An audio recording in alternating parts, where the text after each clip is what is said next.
oleh firman Tuhan. Prinsip pertama terkait dengan orang berbahagia adalah orang yang menang atas dosa. Firman Tuhan dalam Roma pasal 4 ayat 7 sampai 8 berbicara tentang orang berbahagia manakala orang itu menang atas dosa. Roma 4 ayat 7 sampai 8 berbunyi demikian. Berbahagialah orang yang diampuni pelanggaran-pelanggarannya dan ditutupi dosa-dosanya. Berbahagialah manusia yang kesalahannya tidak diperhitungkan Tuhan kepadanya. Jadi ternyata 3 kriteria standar sekuler tentang orang berbahagia itu ditolak Alkitab. Prinsip berbahagia menurut firman Tuhan ternyata beda. Prinsip berbahagia menurut standar Alkitab ternyata beda. Orang berbahagia adalah orang yang menang atas dosa. Ternyata dosa itu mendatangkan kedukaan. Dosa itu merampok kebahagiaan. Dosa itu membuat kita itu tidak aman. Oleh karena itu hanya orang yang menang atas dosa yang bisa menikmati kebahagiaan. Jika kita berbuat dosa, orang lain tidak tahu, bisa jadi. Orang yang paling dekat pun tidak tahu, bisa jadi. Tapi hanya Tuhan dan hati nurani kita yang menderita luar biasa. Mungkin kita senyum, tapi hati kita menderita luar biasa. Berarti kita tidak bahagia. Firman Tuhan berkata, berbahagialah orang yang diampuni pelanggaran-pelanggarannya dan yang ditutupi dosa-dosanya dan seterusnya. Dosa merampok kebahagiaan. Dosa itu musuh yang paling besar yang dihadapi oleh manusia. Karena itu kalau kita hidup bermain-main dengan dosa dan apalagi kita diperbudak oleh dosa, jangan banyak bermimpi kita bahagia. Kita tidak bahagia. Malah hati nurani kita selalu menuduh kita terus. Hati nurani adalah hakim yang selalu menghakimi hati kita. Dan firman Tuhan berkata, berbahagialah orang yang diampuni pelanggaran-pelanggarannya. Alkitab berkata bahwa semua manusia di muka bumi ini telah berbuat dosa tanpa terkecuali. Jadi semua manusia di bawah kolong langit ini sudah terlibat dalam dosa, tercemar dalam dosa. Kalau begitu kita hilang kebahagiaan. Itulah sebabnya firman Tuhan menawarkan bahwa kalau kita mau bahagia, kita harus menang atas dosa. Bagaimana kita menang atas dosa? Hanya Tuhan Yesus yang sanggup untuk memikul dosa-dosa manusia. Dan kalau kita hidup dalam Kristus, kalau kita bertemu dengan Tuhan Yesus, kita menerima Dia sebagai Tuhan Juru Selamat kita secara pribadi, maka semua dosa kita ditanggung Tuhan Yesus di atas kayu salib. Dan dengan demikian 1 Yohanes 1 ayat 8 berkata, ayat 9 berkata, Yohanes 1 ayat 9 berkata, jikalau kita mengaku dosa kita, maka Ia adalah setia dan adil dan menyucikan kita dari segala kejahatan. Dosa itu jahat. Jangan pikir bahwa dosa itu sebuah kata belaka. Itu semacam satu pribadi yang punya kekuatan, yang memperbudak manusia dan menyiksa manusia. Dan seperti saya katakan tadi, merampok, mencuri kebahagiaan kita. Itulah sebabnya kita perlu dan harus menang atas dosa. Gimana jalan keluarnya? Ya harus lahir baru, harus bertobat, tinggalkan dosa itu supaya bahagia. Kalau tidak, kita tidak akan bahagia. Siapa bermain-main dengan dosa, dijamin 100% dia tidak akan bahagia. Itu rahasia bahagia menurut firman Allah. Tapi kalau sekuler beda. Sekuler beda, dan itu kita ditipu dengan cara-cara itu. Itu prinsip yang pertama. Yang kedua, orang yang berbahagia adalah orang yang tidak kecewa dan menolak Yesus. Lukas 7 ayat 23. Dan berbahagialah orang yang tidak menjadi kecewa dan menolak aku. Terlalu banyak orang yang semangat mau percaya Tuhan Yesus. Kemudian dalam semua percaya Tuhan Yesus, dia buta akan situasi dunia ini. Ternyata dunia ini situasinya tidak seperti yang dibayangkan. Memang ada jaminan orang percaya Tuhan Yesus, ada jaminan kepastian selamat masuk surga. Tapi kan kita percaya hari ini bukan tiba-tiba langsung masuk surga. Kita masih tinggal di dunia yang penuh dengan tantangan, banyak masalah, kesulitan. Oleh karena itu, waktu seseorang percaya Tuhan Yesus tentu bahagia, damai, aman. Tapi apa yang terjadi? Hidup ini seperti siklus yang berputar. Ada masa-masa enak, ada masa-masa sulit, ada masa-masa menguntungkan, ada masa-masa merugikan. Lalu situasinya sulit, kita pikir bahwa percaya Tuhan Yesus berarti semuanya beres. Iya, dosa kita ditanggung, beres. Tapi bukan berarti bahwa kita hidup di dunia tidak ada masalah. Yesus berkata, itu kata Tuhan Yesus. Jangan pikir bahwa ikut Tuhan Yesus itu tidak ada tanggung jawabnya. Yesus berkata, barang siapa mengikut aku, barang siapa, ia harus menyangkal dirinya dan memikul salibnya setiap hari. Kata salib adalah simbol penderitaan. Ikut Yesus. Kalau orang hanya mau ikut-ikutan saja tidak memikul salib, tapi kalau serius ikut Yesus pasti pikul salib. Dan salib adalah sebuah kayu yang kasar, dan kalau kita harus pikulnya itu sakit. Itu salib adalah simbol penderitaan. Ikut Yesus kita harus bayar harganya.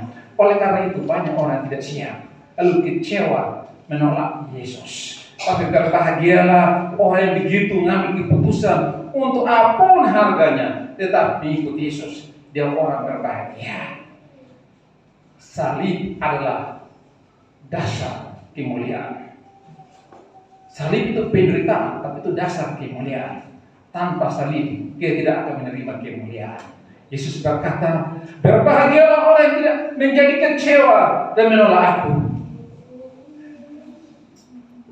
Betapa gampangnya karena tuntutan hidup ini kita pakai standar hidup yang tinggi. Akhirnya apa? Kita kelabakan untuk menjangkaunya. Bukankah banyak orang menukar juru selamatnya, bisa karena jodoh, bisa jadi, bisa karena masalah ekonomi, bisa jadi, bisa karena posisi kedudukan, bisa jadi, tukar juru selamatnya. Tapi jangan pikir bahwa hanya karena ingin untuk hidup nyaman, enak, karena faktor ekonomi, ingin karena mendapatkan seorang teman hidup yang ideal, ingin untuk mendapatkan posisi yang nyaman, lalu tukar juru selamatnya pikir enak. Oh tidak, itu tidak bahagia. Itu akan mendatangkan malah kesulitan yang luar biasa. Saya mau kasih tahu, terbukti kalau tidak percaya uji kebenaran ini. Orang sudah menemukan juru selamatnya, tukar juru selamatnya dengan kepentingan duniawi, nah bahagia. Tahu nggak?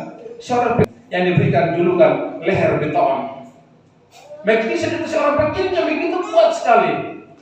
Kalau misalnya diberitakan bahwa dalam waktu tertentu dia mulai kering, lawannya si Amun. Penggemar Melkisedek itu lebih banyak daripada siapa yang dihadapi.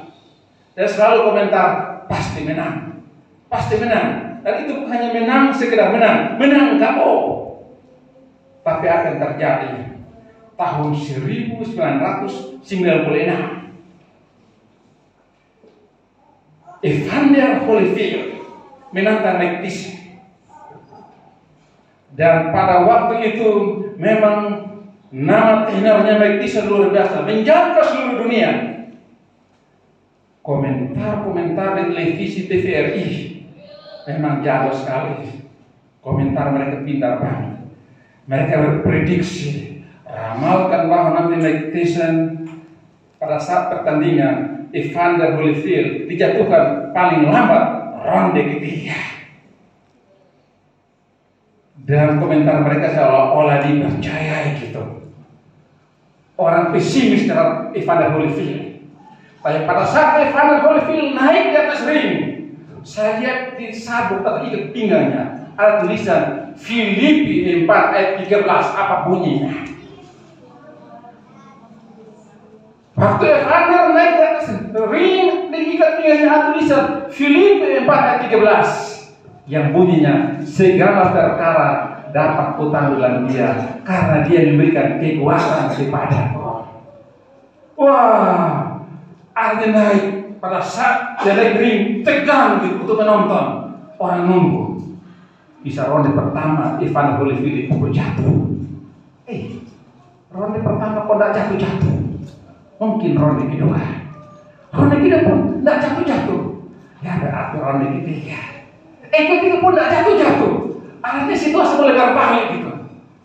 Mungkin siapa tahu ronde keempat. Ronde keempat pun tidak jadi-jadi. Kalian pun tidak jadi-jadi. Kelihatannya mulai beringatnya Evan Holyfield mulai nampak. Dan ronde ke-8 Mike Tyson itu mulai frustrasi, gigit telinga Evan Holyfield. Lalu apa kata wasit? Stop. Dan diumumkan kalah. Gitu. Kita belajar bahwa orang mengandalkan Tuhan, pasti hidup bahagia. Kenapa Mike Tyson kalah? Karena dia mungkin hidup dalam kemakmuran, akhirnya bosan dengan imannya. Tinggalkan Tuhan Yesus. Dia tinggalkan Tuhan Yesus. Pada saat tinggalkan Tuhan Yesus pun tinggalkan dia. Jangan kecewa dengan Tuhan Yesus. Jangan kecewa dengan Tuhan Yesus. Apapun tantangan yang kita hadapi bersama Tuhan Yesus. Malah kita perlu bersemangat untuk hidup dalam Tuhan Yesus. Hidup bersama dengan Yesus. Apa yang terjadi, kita pertahankan iman kita. Kalau saya ibaratkan Tuhan Yesus itu seperti hak keseluruhan kita. Hak keseluruhan adalah hak yang paling mahal. Tapi enggak. Esau korbankan hak keseluruhannya hanya demi semangkok kacang merah. Bayangkan, hak keseluruhannya dia korbankan hanya demi semangkok kacang merah. Lalu kemudian Yakub manfaatkan kesempatan emas ini, lalu kasih dia kacang merah, lalu ngambil hak keseluruhannya. Tapi apa yang terjadi? Untuk mendapatkan hak keseluruhannya betapa sulit dan memang tidak bisa untuk dapatnya kembali. Kalau kita korbankan juru selamat kita milih untuk hidup dalam kekecewaan yang luar biasa. Firman Tuhan berkata, dan berbahagialah orang yang tidak menjadi kecewa dan menolak aku. Ikut Yesus. Jangan pikir orang yang sungguh-sungguh, tapi kalau orang yang sungguh-sungguh ya mungkin tidak mengalami ujian. Tapi kalau orang yang serius ikut Yesus, ada masa-masa ujiannya. Itu dijamin karena Alkitab berkata, barang siapa mengikut Yesus harus siap memikul saya. Kita akan diuji. Apa kita setia mengikut Yesus, sungguh-sungguh ikut Yesus. Kalau kita ditanya di tempat-tempat yang begitu tidak ada orang seiman, ditanya, apakah Anda orang percaya Yesus? Apa jawab kita? Mungkin kita masih pikir-pikir. Atau pada saat karena kita biasa pakai hiasan, mungkin anting kita ada simbol salib. Barangkali kita niat untuk lepaskannya karena kita takut, bukan? Kita harus tampil apa adanya. Kita harus sungguh-sungguh ikut Tuhan Yesus. Orang berbahagia adalah orang yang tidak kecewa lalu menolak Yesus. Terakhir, orang berbahagia itu apa? Yang ketiga, ini simpel sekali. Orang berbahagia menurut firman Tuhan adalah yang ketiga, orang yang suka memberi. Itu rahasia orang bahagia. Itu diajarkan Tuhan Yesus. Orang berbahagia adalah orang yang suka memberi. Apa ayat firman Tuhan berkata demikian? Kisah Para Rasul pasal 20 ayat 35b adalah yang berbahagia memberi daripada menerima. Kalau kita menerima, apa yang kita bahagia? Ya, kita bahagia. Kalau orang kasih kita sesuatu yang bernilai, kita bahagia. Tapi kalau kita memberi, dikatakan adalah lebih berbahagia memberi daripada menerima. Itu ajaran firman Tuhan buat kita. Kalau kita berbahagia, memberi. Kalau kita berbahagia, kita memberi. Dan tuntutan memberi itu bukan sekedar masalah harta, tapi termasuk jiwa rakyat kita pun kita harus memberikan kepada Tuhan. Tuhan Yesus berkata, apa gunanya seseorang yang memperoleh seluruh dunia tapi kehilangan nyawanya? Apa yang bisa dia memperolehnya kembali? Kan tidak bisa. Tapi Yesus berkata, kalau seseorang yang takut kehilangan nyawanya, dia akan kehilangan nyawanya. Tapi kalau seseorang tidak takut kehilangan nyawanya, dia akan memperolehnya kembali. Kata nyawa itu artinya luas. Hidup kita adalah nyawa. Hidup kita adalah nyawa. Tadi pagi anak-anak sekolah minggu itu menonton video tentang Abraham mempersembahkan Ishak. Kalau kita belajar tentang kisah kelahiran Ishak, tidak semudah yang kita bayangkan. Pada umumnya sepasang suami istri menikah, paling lambat 2 tahun akan datang sudah punya anak. Atau malah belum menikah sudah punya anak, bisa jadi. Tapi Abraham dan Sarah itu kisahnya beda. Mereka sudah menikah berpuluh-puluh tahun tidak punya anak. Suatu saat Allah punya rencana spesial bagi kehidupan Abraham, dan Allah panggil Abraham keluar dari kampung halamannya alias Ur Kasdim di negeri Mesopotamia yang sekarang dikenal dengan negeri Irak, negara Irak. Allah panggil keluar dari kampung halamanmu, rumah bapakmu ini, pergi ke negeri yang akan kuberi kepadamu. Dan pada waktu itu Abraham berusia 75 tahun dan Sarah 65 tahun, tak punya anak. Tapi Tuhan berjanji, aku akan membuat engkau menjadi bangsa yang besar. Gimana tidak punya harapan ke depan, tapi Allah berjanji, aku membuat engkau bangsa yang besar. Melalui istrimu Sarah akan lahirkan seorang anak. Tidak masuk akal, karena Sarah usia 65 tahun, tidak produktif lagi. Lalu Abraham 75 tahun, tapi mereka pergi. Dan Allah ingatkan lagi, aku membuat engkau menjadi bangsa yang besar. Mungkin pada saat khawatir kan, Tuhan berkata, aku membuat engkau bangsa yang besar. Tunggu-tunggu tidak jadi-jadi. Akhirnya sabar nunggu janji Tuhan. Dan ketika Sarah usia 90 tahun dan Abraham 100 tahun, pas 1 abad, baru lahirlah seorang anaknya Ishak, disebut anak perjanjian. Anak perjanjian.